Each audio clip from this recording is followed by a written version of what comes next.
चला तर मग आज आपण बनवणार आहोत चिकन 65. तसं याला कंटकी पण म्हणतात आणि स्ट्रीट फूडमध्ये एकदम फेमस आहे बरं. तर मी इथे 250 ग्रॅम बोनलेस चिकन घेतलं आहे आणि त्याला बारीक बारीक कट करून घेतलं आहे. त्यानंतर आलं लसूण कोथिंबीर याची पेस्ट करून घेतली होती, ती यामध्ये घातली. 2 चमचे इतकं दही घातलं आहे, थोडीशी हळद, चवीपुरतं मीठ आणि कोथिंबीर पुदिन्याची पानं बारीक बारीक कट करून घेतले होते, ते पण यामध्ये घालून छान मिक्स करून घेतलं आहे.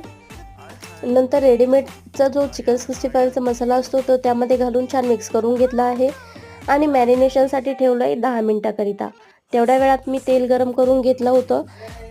गरम झालेल्या तेलामध्ये एक एक करून मॅरिनेशन केलेले चिकनचे पीसेस टाकायचे आहेत आणि मीडियम फ्लेमवरती तळायचे आहेत, म्हणजे जेणेकरून ते बाहेरून तर कडक होतील पण आतून शिजणार नाही असं होणार नाही.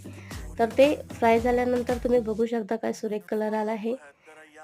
तयार झाले आपले चिकन 65. या खायला. थँक्यू.